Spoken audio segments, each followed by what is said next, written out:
Big Drive Energy Hump Day edition. It's the Wednesday after a major, but we've got the Travelers, a Siggy event coming up this weekend. We're going to give you our picks for that. We're going to recap all of the rest of what came out of an incredible finish to the U.S. Open. TV numbers, guys busting down the lockers, anything and everything, talking shit about Wyndham Clark and Rory McIlroy that we can. And we'll do that in 30 seconds. All right, let's tee it up.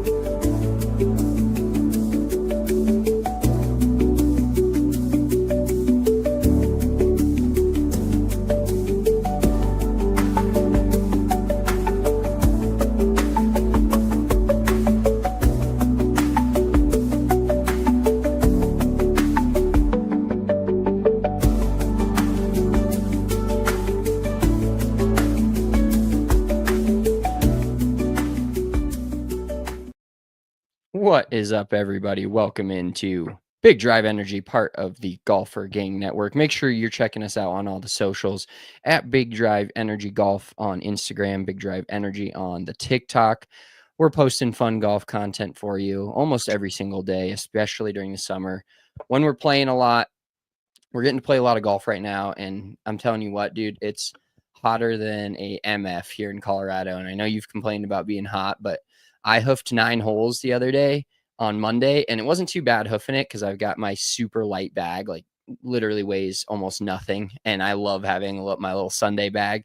It's electric, but I was hoofing it and played with some older guys, and nothing rang truer the entire time I was playing golf than your clip of these guys need a book written about them, because I played with these legends, father, son, and then the son's friend.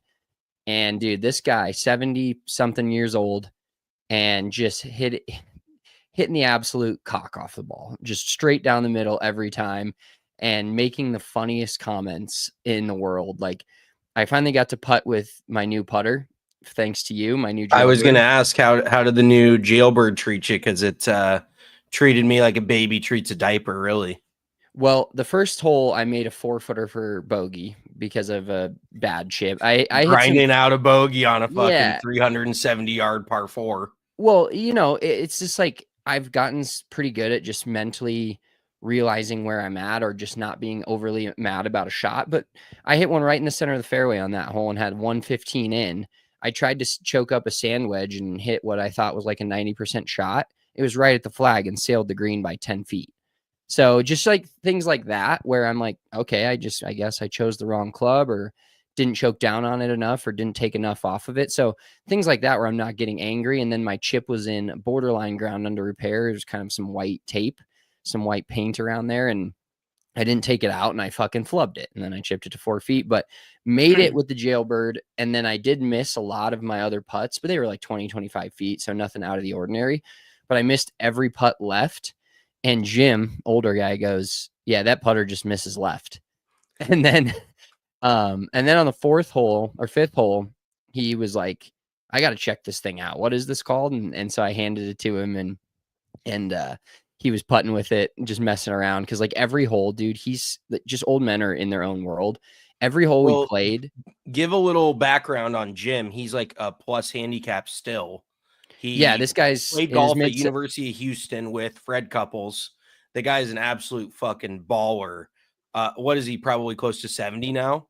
Oh, I think he's over 70. He's in his 70s. And he still stripes it. Like, it legitimately, if he could have putted well in his prime, he would have been on the PGA Tour, and he would probably be on the Champions Tour. The guy is a fucking absolute stick and has been for 50 years. Yeah, he's an absolute menace. And even his son, I texted you this, but I should have just saved it for the pod. But the best comment of the day was Jim was giving me shit for my putting, and Brandon goes, that's rich coming from you. If you could putt, I'd be living in a fucking beach house right now. All-time comment from his son chirping his dad. But dude's dad just fucking chirping all the time. And it's just these old man chirps of like, Brandon on the 4th hole just fucking bladed the shit out of this approach shot. He had like middle of the fairway, bladed it. It rolls in and out of the bunker on the left side of the green and is like on the fringe. And Jim goes, good shot. You just didn't get that little right movement that you needed.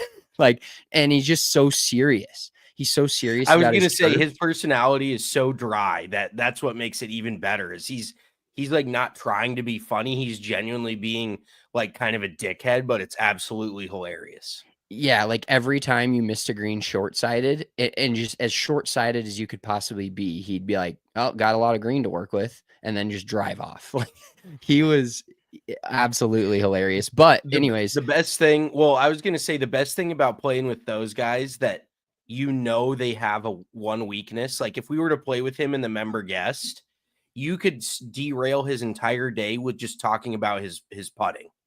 Like, oh, it looked like you shoved that one, or the stroke doesn't look very good today, or something like that. Just like he's gonna go so balls deep in his own head about his putting because he's just never been a very good putter. I had seen him, he was a member at the old course that we were pros at.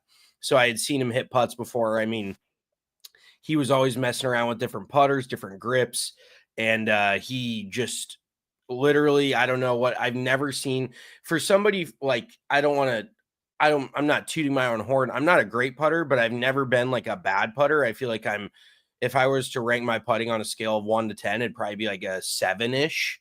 Like I feel pretty good on the greens. I'm not fucking Jordan Spieth by any means, but I feel pretty good. And when you see somebody else that's just so good tee to green, and then they get on the greens and they look like their head is stuck up their ass, like they have no idea what they're doing, it almost dumbfounds you. But you can just so easily attack that part of their game when you're out on the course with them because they have no defense. Like he knows he sucks at putting. What's he gonna be like? No, I'm not a bad putter. You know, he just has to eat it. And that's the best part, is you can just give it to him that way all day. yeah, well, and speaking on the changing grips and changing putters, during on the fourth hole after Jim like messed around with my putter, he's got one of the new PXG putters. His whole bag is PXG, and every time he'd hit a shot, the fucking the other dude, I forget his name already, not Brandon, but the other guy, the old Nike rep, dude's off the charts, hilarious. But he would be like PXG every shot he'd hit, PXG, like it's just giving Jim so much shit. But he goes to me, he goes, how much did your brother sell you that putter for? And I was like, oh, a couple $100. He goes, just let Jim putt with it the next 4 or 5 holes and he'll give you 300 for it. And I was like, dude, I can definitely see, and especially like that it's being tossed like through different golfers. I feel like better players would rather buy a putter off of somebody. They're like, oh, if this guy likes it, it's almost like a marketing thing. They're like, well, if this guy likes it, he's a good putter, then I must like it. I must putt well with it. It must be a good putter. So, well, is that not the jailbird or the lab putters to a T right now in the game of golf? Where like the jailbird, I'm a fucking victim of it. I never actually bought one, kind of. I mean, I bought it off you, but everybody sees Ricky, like Ricky, Wyndham, just a few guys on tour that are pretty well known, and there's a few mentions of it on the broadcast, and all of a sudden it's like fucking sold out everywhere. I mean, even RK, who is a decent putter in his own right, like pretty solid putter, has had the same Scotty since I think high school. He went out and bought a lab putter this past weekend, and did he I guess really? I guess they give you 14 days of you can try it and see if you actually like it or not. But yeah, I mean, it's the marketing scheme of just having a few tour players play it and ideally win. But I mean, JJ Spaun, how many people are talking about his lab putter after this week and going to get that thing that looks absolutely atrocious? But a lot of people can get over that if they start rolling in putts. I don't give a shit if my putter, I'm putting with the Peter putter that looks like a big dick. I don't care. If it goes in, it goes in. Yeah, well, and that is the thing with a putter too. And I was actually talking to Jeff Collins the other day, the pro up at Newton Country Club. Him and I have been talking back and forth because cool enough, he's the director of golf there, but he owns his own pro shop. So he brings in all of the merchandise. He owns that business. So any profit in the pro shop is his profit. So he's pretty in tune with golf clothing, equipment. Like he's not bringing shit in that's not going to sell because it's out of his bottom line, So I think that's pretty cool. But we were talking about lab putters and the whole zero torque thing. I mean, it definitely has some sort of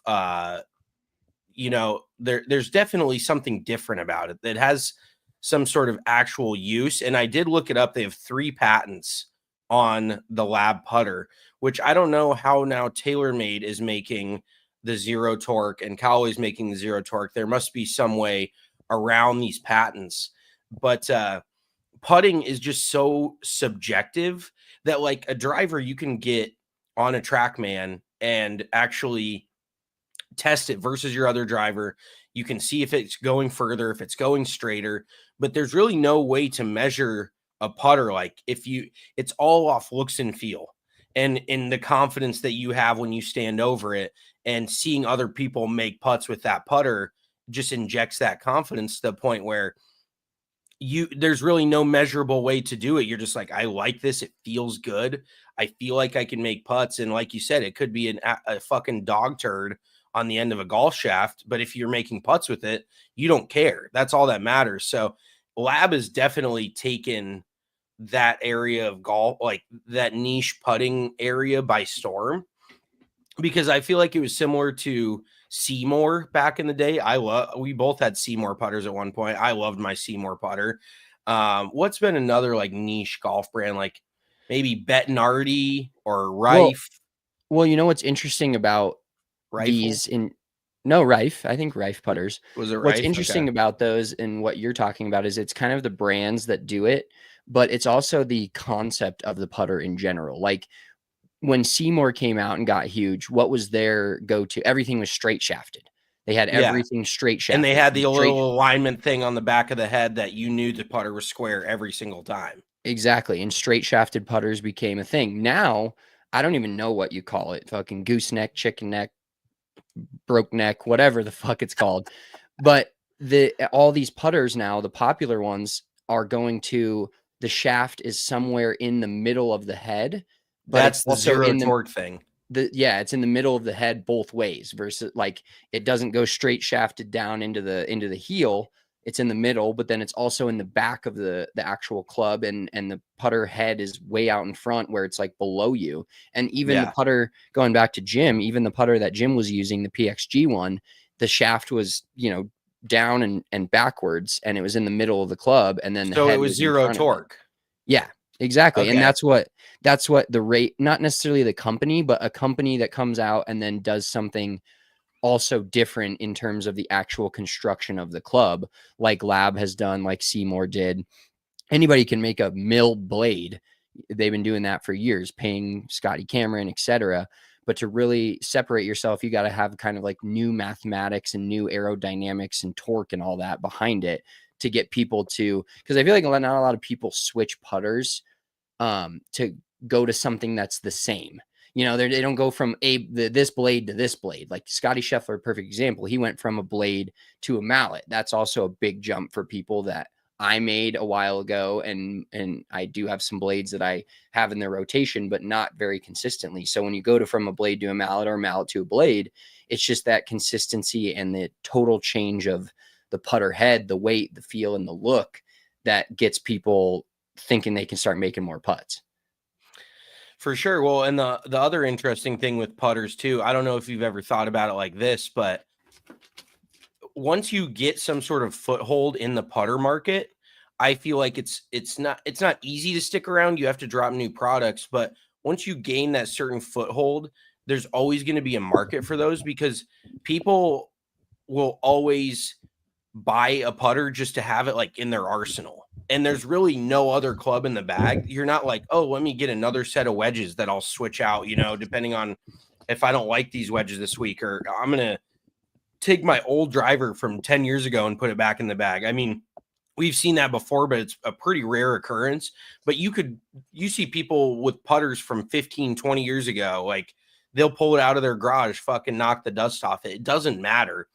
So you can never have enough putters in the fact that like they don't age out. There's no real like new technology with the putter that is no longer relevant. Like it's always going to be somewhat the same, that you can only reinvent the wheel so many times. So it is just a very interesting concept with putters that now, like Lab obviously has blown up. They were a very niche putter company, they started, I mean, more than 10 years ago, like, or around 10 years ago, I want to say. And there was very few guys. We talked to Joe Zawoski a couple years ago about how he was one of the guys with the broomstick lab putter when I met him 6 or 7 years ago. And I was like, what is this fucking spaceship? Because it almost looked like the Scotty Cameron combi from years ago. You know, those big ugly, or the Futura. It almost looked like some sort of like marine thing. Like, it looked like it was basically like a ship, like that was going out to sea somehow. I don't know how to explain it, but it had very much like odd, huge designs. I don't really know where I'm going with this, but the putter just looks so different that automatically you're turned off by that, until somebody on tour gives it some sort of credit to it, and you see somebody out there like I mean, what do you think Ben Griffin has done for MaxFly? Like, now people are actually like, oh shit, this guy's winning on tour with a MaxFly ball. I can play good golf with that.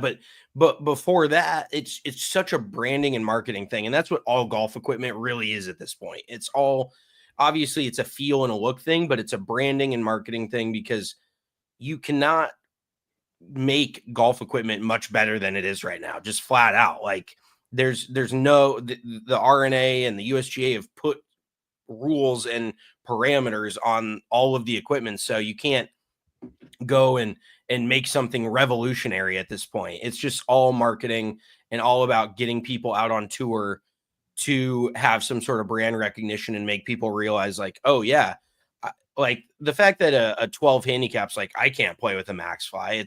It's mind boggling that they think that that's going to affect their game. Like, they only can play Pro V1s, but then you see a PGA Tour guy go out and win with it, and then it gives it some sort of credibility. It's super ass backwards, but that's just the golf industry for you.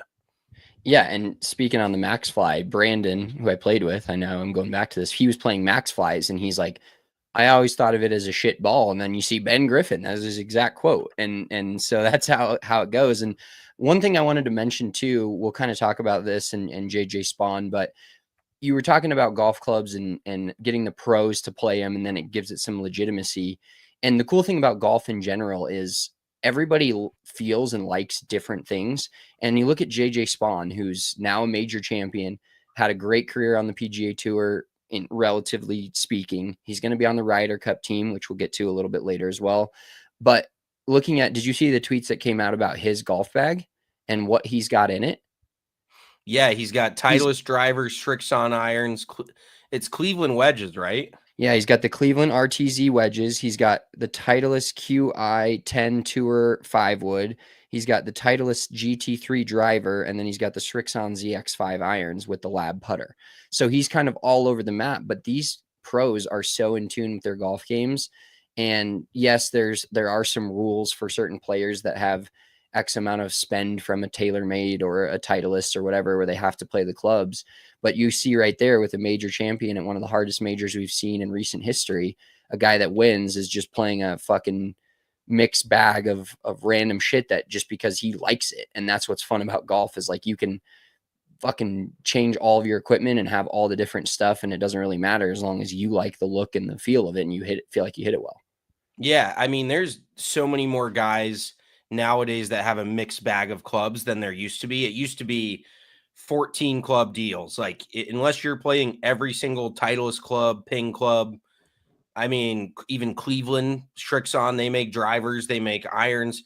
It used to be in every single club, bag, ball, you know, you're playing everything or you're playing nothing, or you don't have a deal with us, basically. But now I think manufacturers are realizing that, why would we tell this guy not to play our driver?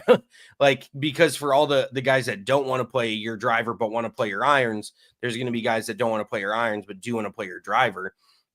So of course they're obviously getting free equipment. They might not have like a deal with them, because JJ Spaun is a Cleveland Srixon guy. But it is interesting how that has transformed over the years, from being an all or nothing, like I'm all Titleist, FootJoy, even the clothing, you know, to now guys are wearing different shirts, different hats, using different wedges, different woods.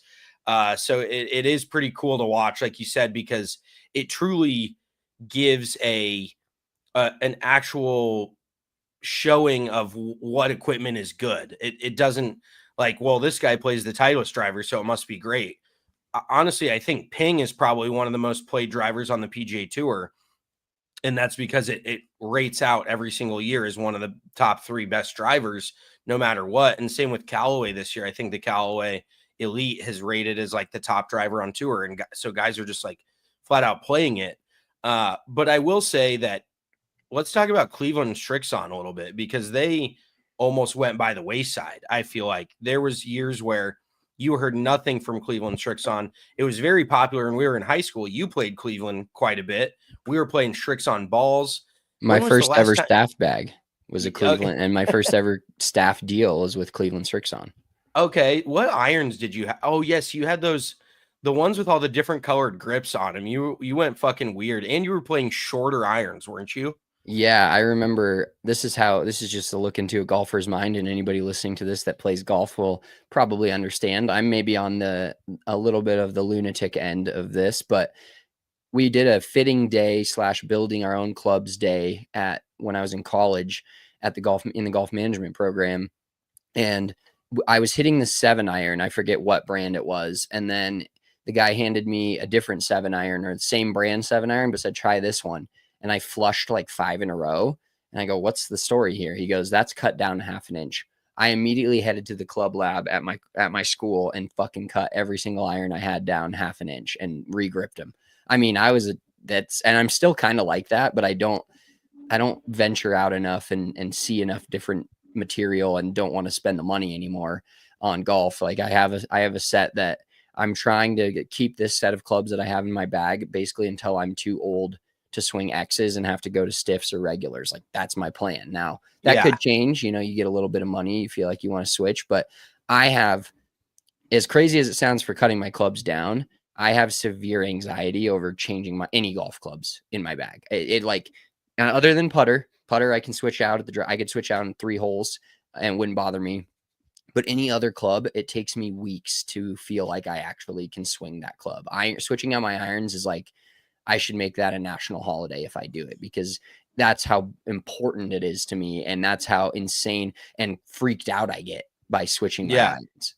I'm not excited to go hit new irons. I'm like terrified that somehow I'm going to lose whatever golf game I have, which is, pretty subpar in general, but like I'm afraid of it.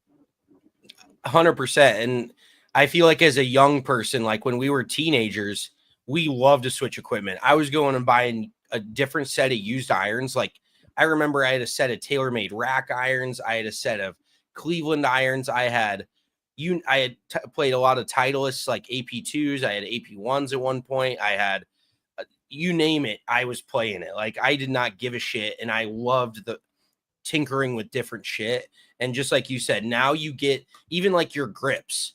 Once you find a grip that you like, you're like, I cannot go away from this. It is just so inherent as you get older that you want to keep shit more the same. And when you're younger, you're like totally fine with changing shit up. One other thing I got to talk about real quick. This is pretty wild. I heard, so a couple of the kids down at the Rose are taking the player ability test right now to get their PGA, obviously to become PGA certified. The PGA, and this is not a knock on anybody that's like going through it. It's not a knock on them necessarily, but the PGA has changed the player ability test. For those of you who don't know what the PAT is, the player ability test is to become a PGA Class A pro, you have to play 36 holes and hit this target score that they give you. That's usually mid to high 70s, depending on the course. You play it from like 6,400 yards. Every single pin is right in the middle of every green. They set it up as easy as possible. And I would generally say as a golf pro, you should be able to, maybe not an 18 or 19-year-old or even early 20s, like some of these guys that are just getting into the industry. But as a seasoned golf pro, you should be able to, break 80. I don't think that's a fucking big ask by any means. But they've changed the PAT to where if you have a qualifying score for the first 18 and then you don't qualify the second 18, I think you only have to go play 18 more and get under that qualifying score for the second 18, and then you pass. Isn't that fucking insane? Like that, talk about just soft. Like you can't do it for 36 holes in a day. So that's like giving a kid a test and being like, well, if you pass this section, we'll take that. And then you can retry this other section. Like, are you serious? Have you heard about this? I have not heard about it, but let me play devil's advocate here for a second. And I think number one, obviously being a current Class A PGA professional for about 15 more days until I'm Class F. I think the biggest thing is they're trying. PGA professionals are leaving the industry much more than they're getting into it. So they want to make the barrier of entry a lot easier. And so is it soft? Yes, 100%. But the other argument I have towards that is while the score is not insane that you have to shoot, I had to shoot 151, so 76, 75, which is exactly what I shot at a course that's not even currently a golf course anymore. It's just open field. And no, it's a hospital now. Yeah, it's a hospital just sitting there now. It's a hospital, but it wasn't that hard. But I also don't think that a lot of the guys that are really good at the business part of golf, which is the ultimate successor of if you want to go into being a GM or a head pro or a director of golf. I guess head pro, maybe you should probably teach more. And then there's always the argument of teachers needing to know what they're teaching and being able to actually execute it. Like, is an NBA player a better analyst than an actual analyst when they get done with the league because they actually played in it? And that's a whole separate topic. But overall, a lot of the kids that I went to college with, the better players were not necessarily the best at, I feel like, running a golf course. And then the guys that can really run a golf course maybe can't break 80, but those are the guys you want in the business. So is it soft? 100%. But overall, I think the amount of people, I mean, just look at my graduating class. I started with 44 kids. This is 10 years ago. So it's a fucking outdated info. This is in a history book somewhere. Started with 44 kids. 17 graduated, and I think of those 17, like 4 or 5 are still in the golf industry. So that's just the numbers in one small section of the Colorado of one college that does the PGM program, but it just goes to show you how many people are getting out of it. And really a lot of the people that get into it, I feel like, are the guys that are like 29 or 30 or they've already had a career or went to college for something else and then decided that golf is what they wanted to do, and then they get back into it at a later time. So yeah, it's definitely soft, but they got to have people running golf courses, and that's the only way you get people to do it, is make the barrier of entry a little bit easier. I agree. And I mean, you make a valid point almost to the point where I would say that if you are getting into the golf industry just to run a business and to be a director of golf and merchandise and basically just sell, obviously you need a knowledge of golf, but why does playing even matter in general? Like what is the point? And I guess I guess you do a lot of shit in school that's pointless. So maybe that's just another kind of pointless thing that they have them doing. But at that point, like, why the fuck does it even matter if you can break 80 or not? If your goal is to run a golf course and actual, like you said, golf, and especially now after COVID, golf has gone in the business direction where these courses are making money and they actually have margins on shit. Like, I mean, we would make money on merchandise, but overall as a whole, what you're spending, or at least it used to be what you were spending to maintain the course, and everything was almost always a net zero as to what you were bringing in, if not losing money. Like, making money in the golf industry used to not really be a thing. And now it 100% is, because there's these fucking dog tracks charging $130 to play. I'm like, you guys better be making some serious dough, because it's gotten out of hand, and that's just supply and demand. But yeah, why do you even make them play then? If you're going to make it so easy, like, either make it hard or don't make them do it at all. But that kind of segues us, I would say, into talking about the new president or the CEO of the PGA Tour, this dude that they brought in from the NFL. What's his name? Do you have it? I sent it to you earlier. Oh, fuck's sake. Wow, we did not have this teed up. This is good. This is very good podcast. I was gonna go somewhere else, and then you You kind Well, of. I figured it was just a good segue, bro. I think Brian Rolap, CEO of the PGA Tour. After 2 decades of helping at the NFL reshape how fans experience live sports, Brian joins the tour with a vision to build on our momentum and help lead what's next. Quote from Rolap, "We are going to keep challenging ourselves to grow the game in new ways, reach new fans, and create a tour that reflects the future of sports and entertainment." So exciting stuff to have, like, as Jeff Hartman, Golfer Gang Network, head of Golfer Gang Network, and the guy that leads the roundtables for each of the opens, he said, I believe Monahan is still in charge of PGA Tour Enterprises. And then he responded with, well, at least we won't have to see him on TV lying through his teeth every week. New leadership on the PGA Tour is going to be very welcome. I can guarantee you that from about 99% of fans, and the other 1% have the last name Monahan. Yeah, I mean, and his bank account is a big fan of whoever he banks with is a big fan of what he does with the PGA Tour, because he's making, I think, $40 million a year, some obscene fucking number to be the biggest. I just want to go back to this real quick. Do you remember when they dragged out families from 9/11 when Live started and basically like tried to pit America against Live? It just, and I don't want to dive into that rabbit hole, but I'm like, think about how insane that was. That is like something out of like a fucking movie. Like, that is TV show joke level shit where you're like, what can we do to paint Live in a negative light? So that just absolutely blew my mind when I thought back on that. Like, Jay Monahan's the biggest fucking joke. And I know everybody loves to talk shit about commissioners, but what I was getting at is this dude that Rolap or whatever, I read the whole like interview with him. He plays like 6 rounds of golf a year. He's not a huge golfer by any means, and he's about to be the CEO of the PGA Tour. Like, there is jobs in the golf industry where you don't need to know golf, and obviously it's different from running a golf course or whatever, but this dude knows necessarily nothing about golf. He's kind of learning it on the fly, but he's just very good at what he does for business. And in all honesty, like, I read that he was next in line when Roger Goodell was going to step down.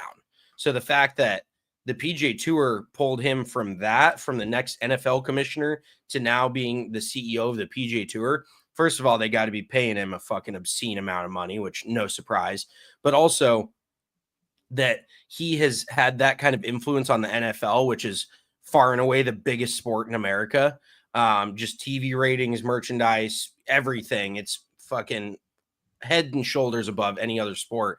The fact that they brought him over from football kind of gives me hope for the future of the PGA Tour. And I really do think that he is going to figure out ways to streamline a little better of just the PGA Tour process and not making it so clunky, and these guys, you know, maybe being able to play different golf courses, and I don't know, just getting a little bit more outside of the box than what the PGA Tour has done over and over and over again the last 30 years.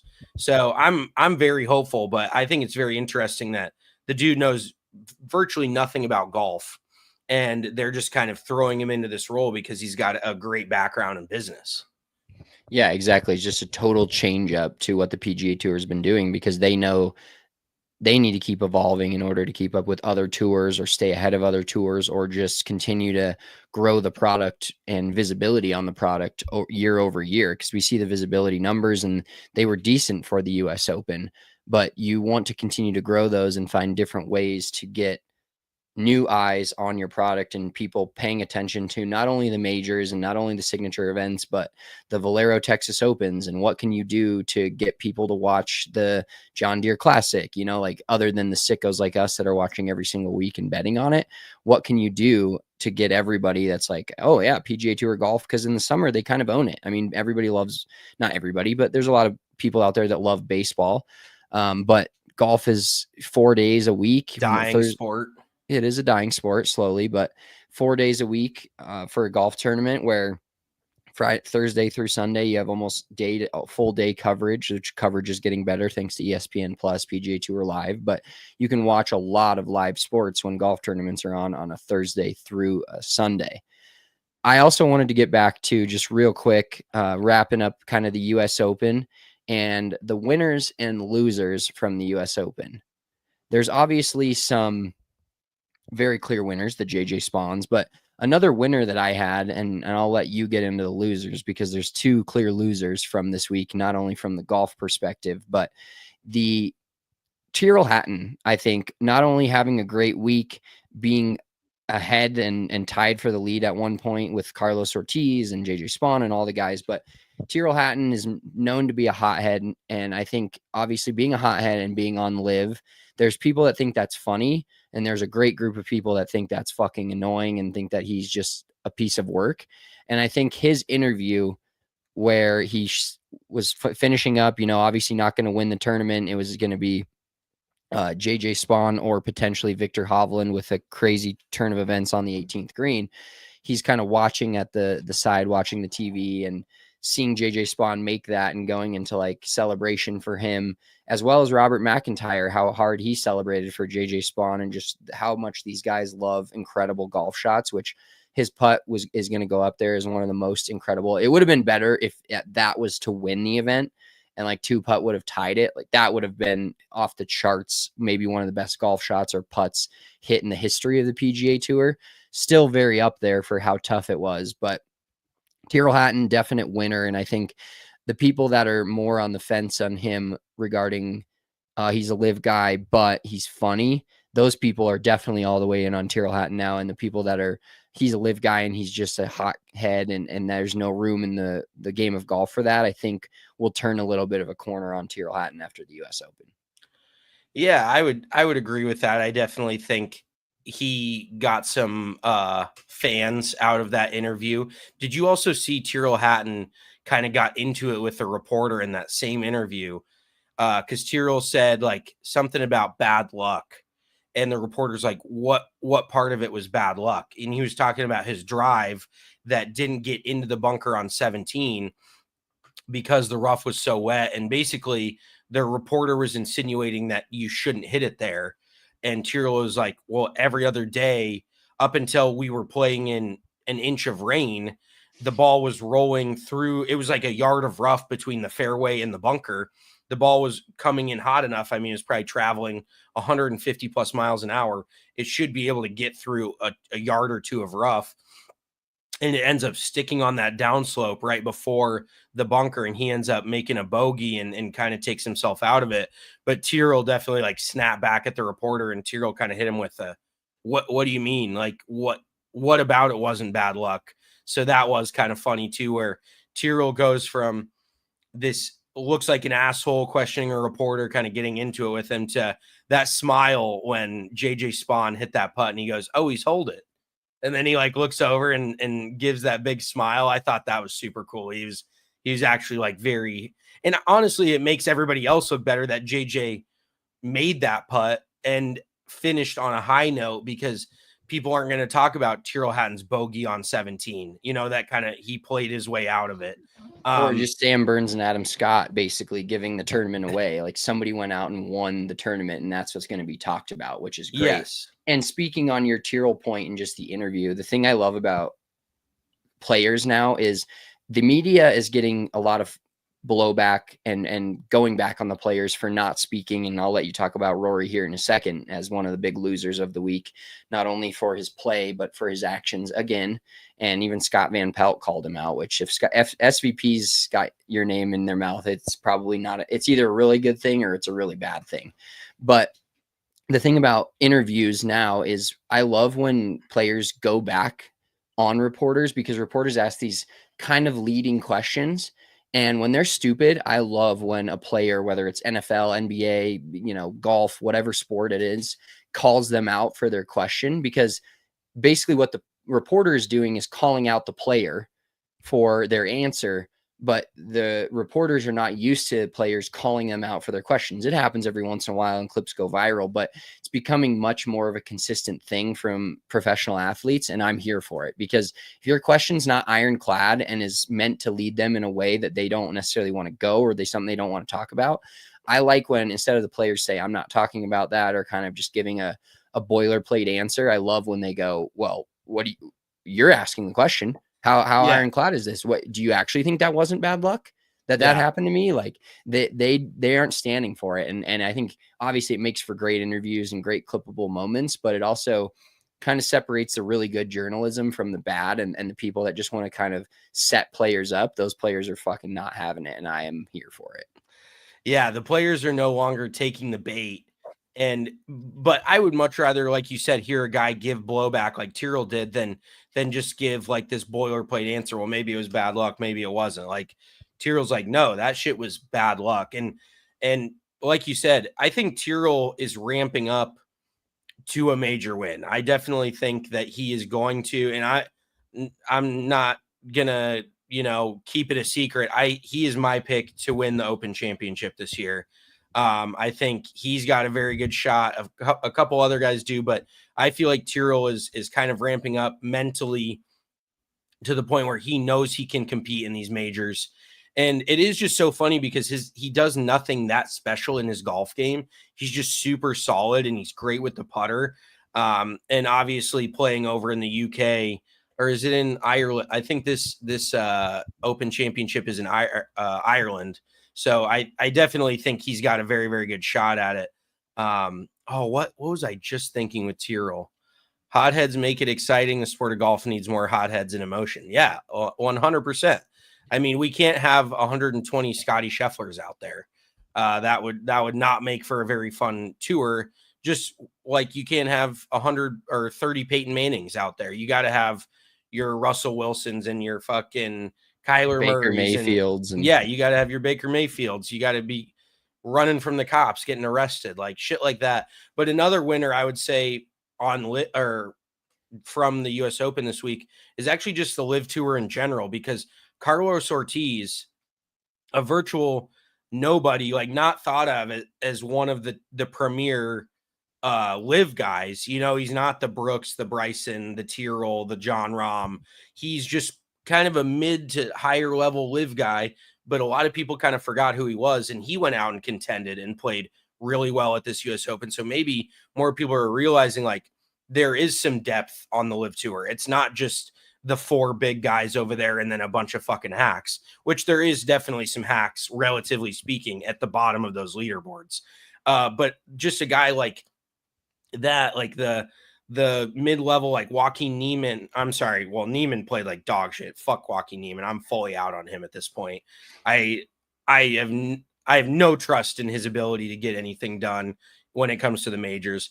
But I'm thinking more of like an Abram Answer, guys like that you don't think of immediately when you talk about Live golf, but they still could go out and compete at a major. I think that gives Live a little bit like of a feather in their cap, that like, oh, it's not just this top heavy top 4, top 5, top 6 guys, and then everybody else kind of sucks. Yeah, there's definitely some depth to the tour, and that's what's fun about the majors is seeing the guys that will emerge. I mean, it's like Rahm, Hatton are the two main Live guys. Who's the other Live guy that I'm just apparently? Oh, Bryson. Bryson and Rahm are the top two, but then the Hattons, the Niemanns, the guys that are still kind of thought about in PGA Tour circles. And when one of them, or even a lower level guy like an Ortiz, goes out and performs in a major, you're like, okay, that it makes it fun. And do I wish Carlos Ortiz would have won it towards the end? Absolutely. But he ended up not, but he could put up a good fight along with Tyrrell, and people are getting to see, what some of the Live players are about, and they have good weeks like that. So happy for them. Do you want to go to Ryder Cup standings? You want to discuss Ryder Cup and the current, I got a nice graphic here that I whipped up. Well, I was going to say real quick, we were talking about the losers of the US Open, but it's pretty clearly it's Rory and it's Wyndham Clark. Like, that's really no questions about that. And the fact that Wyndham hasn't really come out and made a statement and even apologized. Funny enough, I went to his Twitter this morning to see if he had made a formal apology. Like, not his last tweet, but one tweet before that was an apology for something else that happened like a month ago. Yeah, so I think that's when he broke the T-Mobile sign and yes, slammed his driver. I'm pretty sure that's what that one was. Yeah, obviously they're his lead sponsor on his hat and on his shirt and everything. They're like, you got to come out and at least apologize for breaking our shit. I will say, though, I bet we'll probably never get Josh Seipel back on this podcast, unfortunately, because if we're going to drag Wyndham through the mud a little bit, he works for the same agency that represents Wyndham Clark. But talk about a nightmare client. Like, who would think that managing golfers would be a tough job, and having a PR guy like Wyndham Clark borderline needs to hire like a PR firm at this point to improve his image.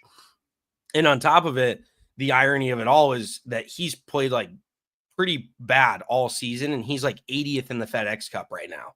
So he could be on the outside looking in of the second round of the playoffs, or potentially you don't know how much further he could drop. Like, he's really got to step up and play some good golf late this season, because as crazy as it is, we only really have like 2 months left of this PGA Tour season, which is pretty nuts to think about. Like, the fact that we only have one signature event left this weekend. We only have one major left, but there's a lot of guys on the outside looking into the FedEx Cup. I think Sahith Theegala is like 120 something in the FedEx Cup rankings right now. Like, there is some big names that could be losing their card this upcoming season, but the irony, like, I'm not rooting for Wyndham to lose his card, but maybe I am a little bit, just to go back on those comments of him being like, well, I think you should only be the top 100 guys.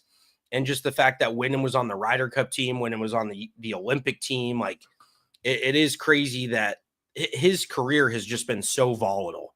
It was this, kind of competing but not winning, and then he wins once, and then he has that big US Open win, and then it feels like since then it's just kind of nosedived off a cliff. I mean, he won that Pebble Beach event that was 3 rounds, so that's like the 2020 NBA Finals.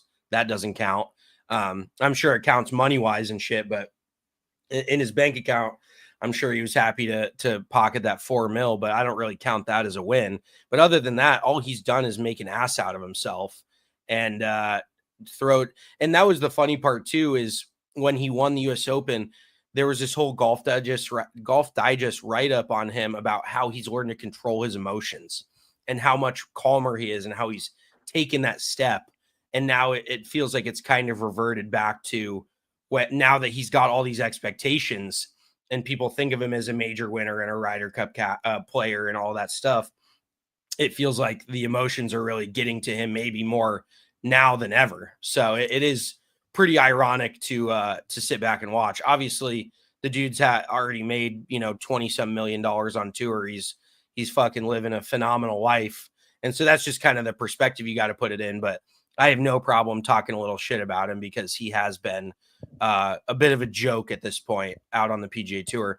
And then Rory, same thing. I mean, he definitely has talked about like climbing did you hear his quote about now I climbed the mountain of winning the Grand Slam, and now I'm kind of pulling back a little bit and figuring out what other mountains there is to climb.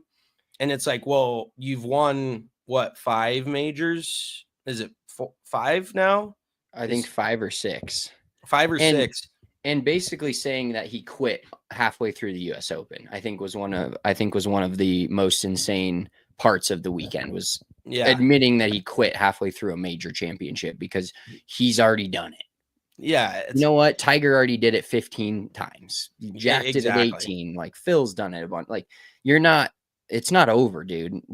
You're one of the most beloved players while starting to kind of turn the corner Quickly on that. not, but yeah, but throughout this whole first 4 or 5 months of this year and all of last year, everybody cheering for you, wanting you to win the Masters. You do it, and now you're just like, it's over. I don't care. I did what I needed to do. I mean, you can think that, and all athletes can think like, that was my Super Bowl. That was my, that was what I needed to do. And now I can kind of take a step back. But you don't go out and just say like that you quit halfway through a major. And Scott Van Pelt, real quick, the quote from Scott Van Pelt was, he just seems like he's mad at everything and everybody. And that's the part I don't quite get. And I wish I could do a Scott Van Pelt impression, but you can just hear him saying that. And I mean, like I said earlier, when SVP turns on you or calls you out, there's a lot of ground to stand on. And not that anybody's saying Rory's been the greatest interview, if he has interviewed the past couple of weeks, but he's really done another turn, feels like, in the wrong direction. I almost feel like if he's in contention at the Open Championship here in July, even though it's in Ireland, I think, when we got to the Masters, everybody loved the Rose story, but everybody was rooting for Rory, right? Like 99% of golfers were rooting for Rory and golf fans. I would imagine it's his Irish people and the people that love Rory and will never get off of him, but it's going to be a lot more 50-50 if, say, he's coming down the stretch at the Open Championship and somebody else is pushing him. Somebody might be like, oh, that'd be a really cool story, and maybe we want that to happen this time. Yeah, it is an interesting happening. And even Paul McGinley made some comments as well about it, which is kind of surprising because he's been Rory's Ryder Cup captain before, and so they're very tight. He's a European guy. Somebody asked him how Rory handled the US Open press conference, and he goes, I didn't enjoy them. I don't like to see that. I think Rory's better than that. Either not talking to the media or giving a press conference like that doesn't serve him fairly or rightly for the person that he is. He looks fed up to me. He looks like he's had enough of everything, whether it was emotional release of everything that's gone on in his career. I don't know, but he's not himself. This is not normal when he does that because people look up to him. A conference like that with his body language and short language doesn't serve him right. I'm disappointed in Rory that it's come to that. Something is eating at him. He hasn't let us know what it is, but there's something not right. And I will go back to this. This is a hill I will die on. Even the fashion that he won the Masters in was not like I don't know, like, and maybe I was just ahead of it because I think people now are starting to see that Rory somehow thinks he's a victim. Like he hasn't gained all of this fame and fortune off of golf and being in the position that he's in. And sure, he's played good golf, but there's been guys that have played just as good a golf as him over the last decade that haven't gotten all the fame and fortune that he's gotten, haven't made all the money and all the deals. And it feels like Rory is very much like a playing victim basically to his career. And, oh, it's been so hard for me. Like the heavy is the crown the head that wears the crown, I guess is, I fucking fuck my way through that one. But that was like, I just don't think he understood exactly there was any sort of downside to this. And now he's like lashing out similar to Wyndham in somewhat of an immature fashion. And I guess it stems from what I heard that, the leaking of Rory's driver not being within parameters, and that test getting leaked when Scotty Scheffler's driver failed the test, when multiple other PGA Tour guys drivers failed that usability test or whatever. It was a bigger story that Rory's did not. And then everybody tried to go back and discredit Rory's Masters win. And I think that's maybe where he's salty about it.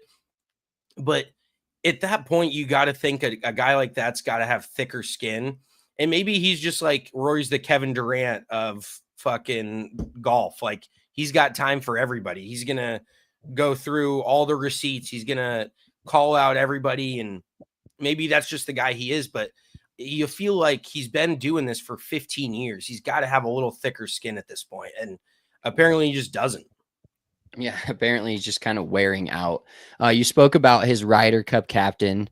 Let's talk about the United States Ryder Cup team, because that's been a big subject on golf Twitter this week. So here's the current Ryder Cup standings after the third major. So after the US Open, of course, we've got Scotty Scheffler, Xander Schauffele, JJ Spaun all the way up in third.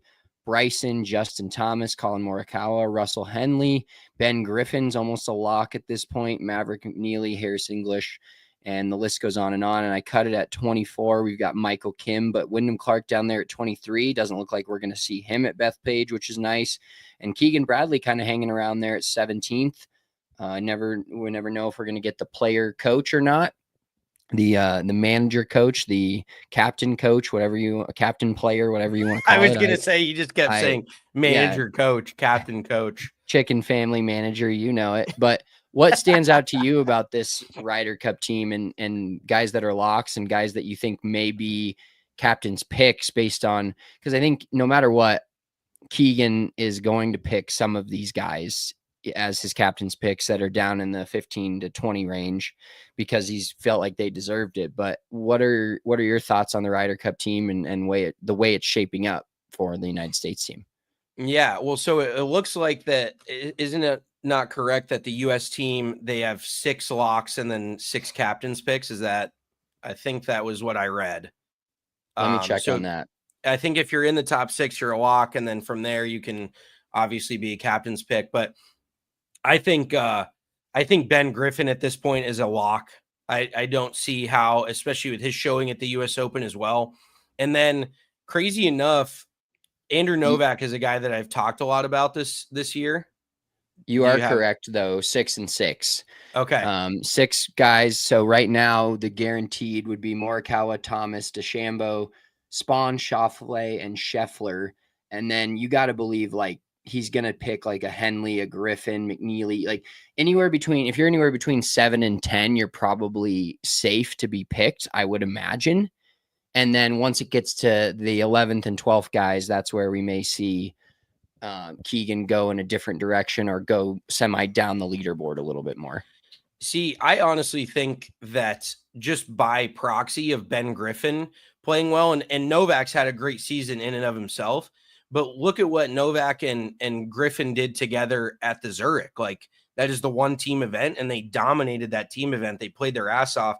So I think if Keegan's looking at that, him and Ben Griffin could be a phenomenal pairing at the Ryder Cup because they both feed off each other. They seem like they have great vibes. They're both just gritty dudes that get the ball in the hole. Like, Novak's short game is fucking wizardry type shit. So I think Novak just kind of will be picked, relatively speaking, by proxy. But then there's one guy that's kind of at the top of the leaderboard that not at the top, but just in that 6 to 10 range, that, or the 7 to 10, that I could see being left out, and that's Maverick McNeely. Like, he's had a solid year, but he hasn't really done anything of note in my mind, at least. And from a personality standpoint, I don't see him as like a locker room guy that's really going to like bring the energy, bring the vibes. I could definitely see a Harris English, a guy that's a veteran who's been there, done that. He's playing some very solid golf. I could see him getting in. I could even see Tony Finau possibly getting in towards the bottom of that board, just, the amount of times that he's been in that situation. But there is some guys down there at the bottom that I could see making that leap up. I got to think that Russell Henley's going to get picked as well, but you never know. I mean, he's also a veteran that's been around for a while. I just think that maybe Keegan realizes that we need a little fresh blood. We need that next generation of player to step up and get some of that experience. And I think that's guys like, even Novak is 30 and Ben Griffin's in his early 30s, but they are relatively younger dudes that don't have that experience that I think he knows they would go into it crazy hungry and ready to come out and just fire away for America, basically. So that is a very interesting list. Just the names you see at the bottom there. Wyndham Clark is not close, really. And then you have a few other guys that you feel like should be near, like Sahith Theegala is not even anywhere on that board. So, and that was a guy that a lot of people thought would be a Ryder Cup mainstay for years. It's just funny how golf works. The rent's due every fucking day, and you got to go out there and earn it. And if these guys aren't playing good golf, especially Keegan's not going to let them ride on their past performances. That's not happening this year. No, he's going to try to lead this after how much we saw the Ryder Cup meant to him when he didn't make the team. And now he's the captain and potentially playing in it. I think he's going to do anything and everything he can. And I do hope the Ryder Cup is more close, because it feels like every time it's in America, it's just an absolute blowout, which I wouldn't necessarily mind, but I do want to see matches matter on Sunday versus like, oh, the United States or whoever's up wins one match and the whole Ryder Cup's over. That kind of segues us, though, you talking about the rent due every day, to the upcoming week and the final signature event of the year this coming week at the Travelers Championship, TPC River Highlands, one of the more fun golf courses on the PGA Tour. Real risk reward holes, a lot of fun goes on a lot out there, a lot of guys moving up and down the leaderboard pretty quickly. Now it is semi birdie fest out there. It does get pretty bad in terms of the in terms of the like low scores. If that's not your thing, it's definitely not going to be anything like Oakmont this past weekend. A lot of birdies out there, but let's get into some of the preview of that and then give our picks for this week for the last signature event. And then I want to hear, so now you won the segment in the one and done. I am currently leading the segment with somebody else. We had the exact same 2 picks, Hovland and Rahm. I'm currently leading the final segment, which I'm going to go all out. I've decided I'm so far down the leaderboard in general of the year long. Like, you've got something to play for in the year long. So you got to think FedEx Cup. You got to think those events. Like, you got to stay dialed in, but I am going all out. And I think when I say I'm going all out, I think I'm taking my pick, which you'll see here in a moment, to top 10 and to win, which is crazy, but he's had really good success at TPC River Highlands. So I think he's my pick for the one and done this week. But tell me your thoughts on TPC River Highlands. That's the place you've been, right? You've been to the Travelers. Yeah, we actually were going to go again this year, but it was just too much with having these plans. You guys were just in town this last weekend, then we're coming to Colorado next weekend, and then we're back for and then it's the 4th of July, and then we have other company in town. You don't need to hear all my plans, but basically our intention was to go to this event, and we just figured that it was too much to try to jam pack something into every single weekend. But it is a fantastic. I've kind of landed, Missy and I have talked about it. I've kind of landed on the fact that going to an event, a different PGA Tour event once is fun, but ultimately viewership of live golf is shit. Like, it is really not that much fun to go to a tournament just from a pure, like, the amount of shots that you see. You can't, you either sit on one hole and you see all the groups come through, but you're missing other spots, or you follow one group and you're not seeing other groups throughout the day. And so that just is, we were kind of like, what the fuck? Like, these tickets are 150, 200 bucks a day, which in the grand scheme of things is not crazy. But when you think about going to a PGA Tour event, you don't think about $200 tickets to get through the gate just to walk around at a PGA Tour event. So that was kind of another turn off. I'm like, why go spend, $1,000 to go watch this golf when we were just there last year. But I will say it is one of my favorite courses on the PGA Tour. This is one of my favorite events. And it was always, before I even lived in the Northeast, it was always a tournament that I wanted to get to just because the course looks so choice. It's been a PGA Tour site for, I want to say, close to 40 years now. Like, they've got it so dialed in. Everything is so well run. But the course itself, I think, is one of the most fun. Like you said, there's so many risk reward holes coming down the back nine. The 18th, there's been multiple. Didn't Cam Young break 60 here last year? I think he did shoot in the 50s. It was one of the few 59s on tour.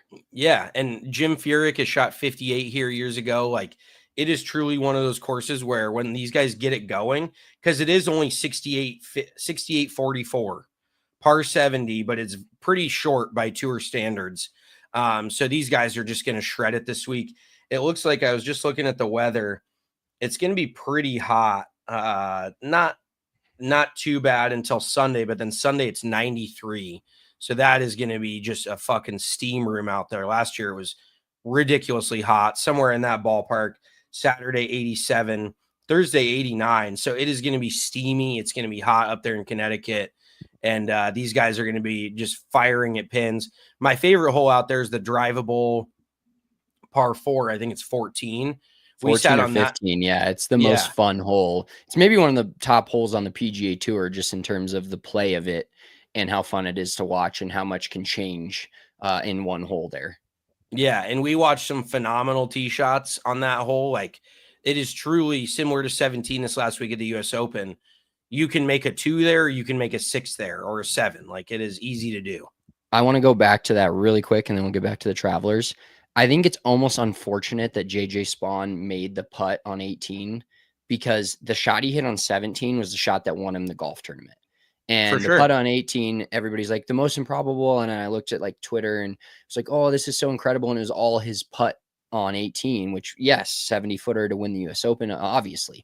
But the shot he hit on 17 was, when you saw guys hitting it in the bunker. I mean, Victor Hovland needed to do something there. And after watching Spaun hit it where he didn't even, he made birdie, but didn't hit a good tee shot in there. I mean, Spaun won the golf tournament with his shot on 17, drivable par 4s for the win in all events.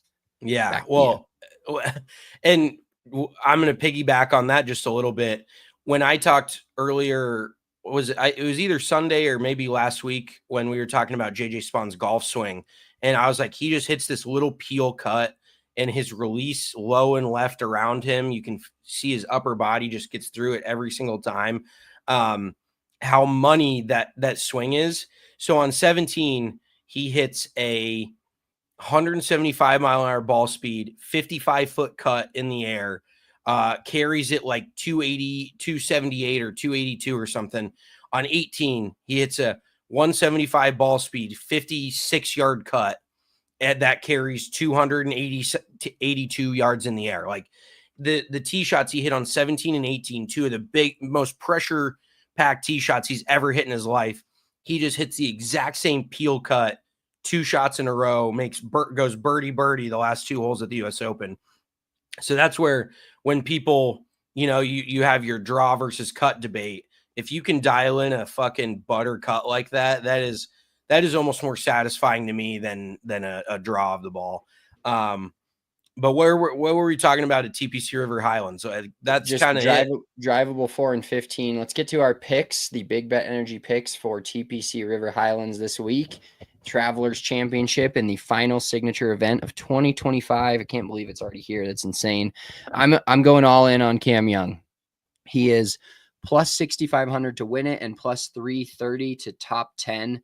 I'm just going to put all my eggs in one basket this week and hope for a great week from the guy who's got everything going for him right now. He's playing great. He played great at the US Open. There was a couple stretches there where it felt like he was going to win the fucking thing. Tom and Marty's would have been very happy about that. But he's playing great golf. And I think we're seeing great golf, even though the golf course doesn't necessarily fit a player. If a player's in a groove, I know he didn't win the US Open, but Sam Burns was leading the US Open for more time than just about anybody. And he came off of losing the week before, but playing really good golf in a play. Like, guys playing really good golf, it just kind of carries over. And mix Cam Young's good golf with the fact that he's tore up TPC River Highlands, shot 59 last year, top 15 in his last 2 Travelers Championships. I mean, I think he's probably going to be a very highly picked guy this week. And so he'll probably shoot 80-80 and miss the cut. But I'm going all in on Cam Young. And then I've got the long shot this week, which not necessarily a long shot because both of our actual picks are higher to win it than this guy, but Birdie Machine Sung J Im has played well at the Travelers in the past as well. And he had a decent week last week and won. I sent you the picture, but won a lot of people money on DraftKings for being the king of the day on Sunday, making 9 birdies or better, and winning people like 13 G's in free bets from DraftKings. So I'm gonna have to see if they're playing that again this week and just throw a dart at every single player and try to get some bonus bets. But Sunjay M, my long shot at plus 5,500. Birdie Machine, I think he leads the tour in birdies or is pretty damn close to it. So I'll take him at a place like this where we know birdies are going to be at a premium. Okay. I like those picks. So I've got Akshay Bhatia plus 6,500. I just think he has too much game.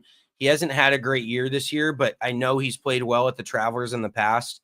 I actually watched him there last year. He was relatively in contention coming down the stretch. But I just like the guy's game, and I think that he's due to compete in a big event, and I know he likes TPC River Highlands. So I'm riding Akshay, and then Harry Hall plus 450 to top 10. He has 3 top 10s this year in 17 events. He's played some consistent golf, though, and he is the guy that can just come out and make a bunch of birdies. He's a big rugby-looking motherfucker, so I know he hits the ball a long ways, and on a shorter course like this, I think he could go out there and have a nice finish. So a little bit off the beaten path. I hate taking dudes plus 200 to top 10. It's just not worth my time. So that's why I'm rolling a little bit down the leaderboard with the Peaky Blinders looking Harry Hall. That's my guy this week. He's the guy that will sneakily contend at signature events and bigger events. So I like that pick. I know exactly. You text me that you've been cold as ice, but I'm feeling pretty good about your picks this week in Akshay and Harry. Let's wrap this Wednesday hump day pod up with our favorite segment, What the Fuck Wednesday. It's basically where we think of something that happened to us or just something in the world over the past week or whoever knows how long and give it to you guys. So I'll start here. I'm going to go kind of in a different direction. I'm going to go into hockey with this one. And the Florida Panthers was actually hilarious. Kylie last night must have been really tired or whatever. She was checking the score app before we go to bed, which was electric for me. Turned me the fuck on sometimes. Like my wife checking the score app. I'm like, okay. But she goes, okay, goddamn. Oh, the Panthers won the Super Bowl. And I was cracking up. She knew immediately that I was wrong, but just one of those things that comes out. So that's kind of my what the fuck Wednesday. But piggybacking off that, the Edmonton Oilers and having a goalie situation like they have with, I get that it's hard and there's a salary cap, but what the fuck are they doing throwing Stuart Skinner out there? I'm not saying that Pickard would have been better, but the fact that those two are the guys that they go to, and they've gotten to game 6 and game 7 of the Stanley Cup back-to-back years with complete wild card shit at goaltending, at the goaltending position. I was cheering for Edmonton. I don't ever want to see somebody win it back to back. Although now it sets up perfectly for our Avs to end 2 back-to-back streaks against Florida teams. They've done it against the Lightning. Now they can do it against the Florida Panthers next year. And shout out to the Florida Panthers. Just great organization and built it from the ground up. And they got Kachuk and they got Bobrovsky and they just play the right way and make the right moves. So all hats off to them. But what the fuck are the Edmonton Oilers doing throwing the goaltending situation out there year after year and just hoping, when McDavid and Draisaitl are, I think they were both -4 last night and Corey Perry's line. Granted, there were some empty netters in there, but like, come on, you can't win a cup with Stuart Skinner at goaltender, or Calvin Pickard, rather, the former Avs castaway. Like, do something this offseason to give yourself a legit shot, please. I actually think that Corey Perry's been on the losing team of the last 5 straight Stanley Cup losers. I think it's 5 of 6. There was one year that he wasn't on the Stanley Cup losing team, but yes, he's lost 5 of 6. He won a cup in 2007. That's how long he's been playing. And then he's made it to the cup finals 5 of the last 6 years, played into June, and then had to lose. That is disgusting. I did hit Missy with that fact. I'm like, did you realize the Avs are the only non-Florida team to win a Stanley Cup in the last 5 years? She's like, holy shit, I didn't even think about that. I'm like, yeah, it's been Tampa Bay for 2, Florida for 2, and the Avs for 1. So kind of interesting there, but I agree. I have no idea how the Oilers send that guy out on the ice, either Skinner or Pickard.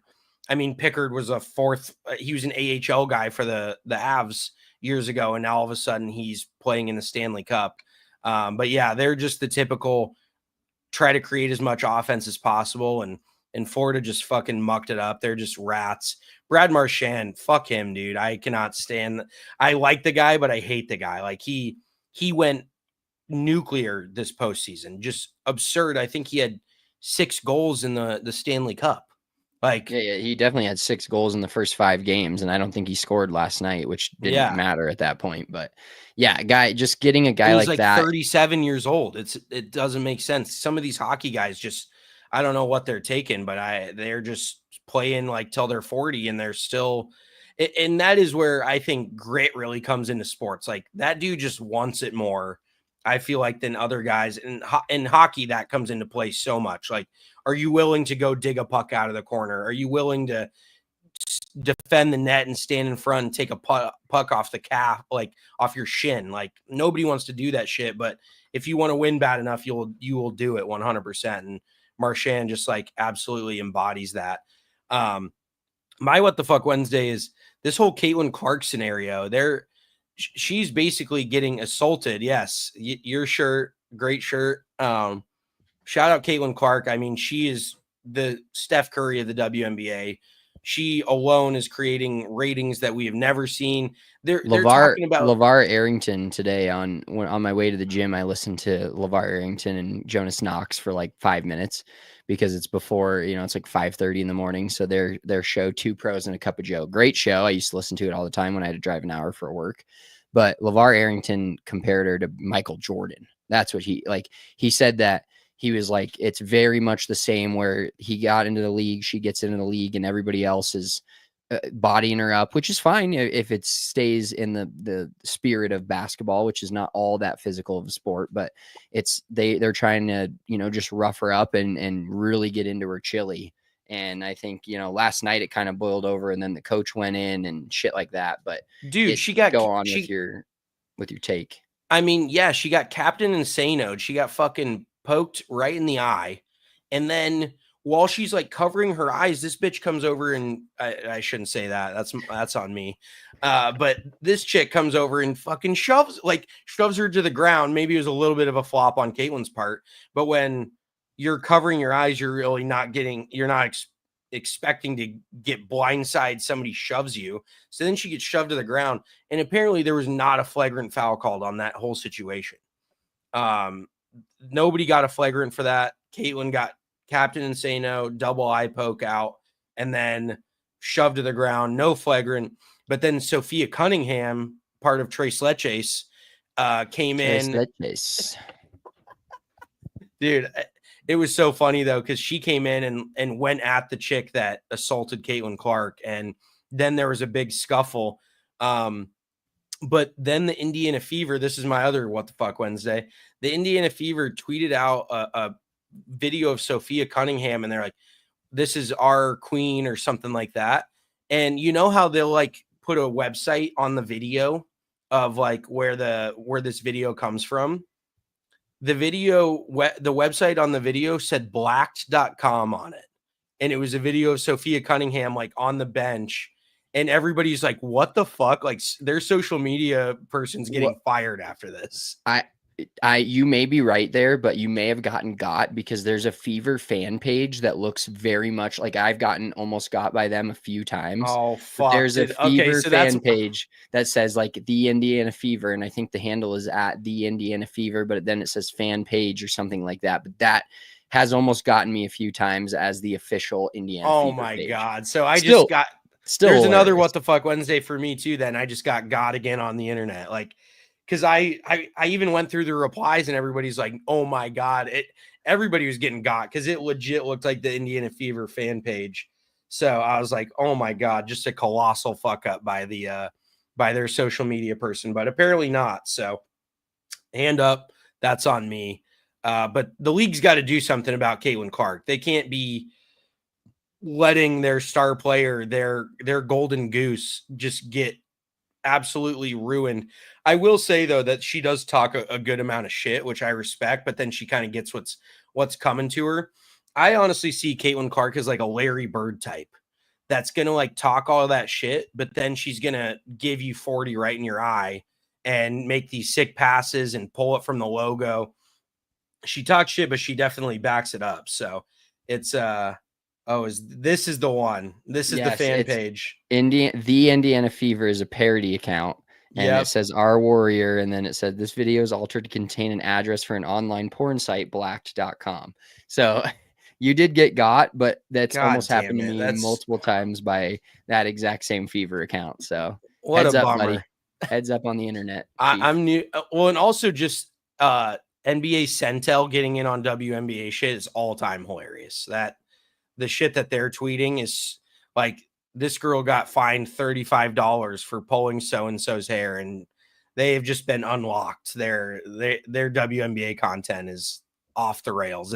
It's almost like the same fastball over and over, and it's hilarious, but I'm like, find some new shit, man. Like so-and-so fined $75 for ignoring her friend in the layup line or some shit like that. It's just, I think until they stop getting rage bait engagement from people that think it's real, they won't stop, but I'm here for it. That's fair. You can't stop Centel, man. They're like a cockroach. They won't die. I'm here for it on the Everything app. Speaking of the Everything app, follow us at Big Drive Energy Pod on there. Big Drive Energy Golf on Instagram and Big Drive Energy on TikTok. We appreciate you guys all tuning in to this edition of the Big Drive Energy Podcast. I am Big Drive Spence. He is at Big Drive Mitch. Enjoy your weekend. Enjoy the Travelers. Enjoy hopefully we get a game 6 and 7 of the NBA Finals, a couple more basketball games here. Great weekend to go out, play some golf, do some outside stuff. It's hot pretty much everywhere. So it's going to be a great weekend. You enjoy it. We will talk to you on Sunday for the Siggy Sunday event. Peace.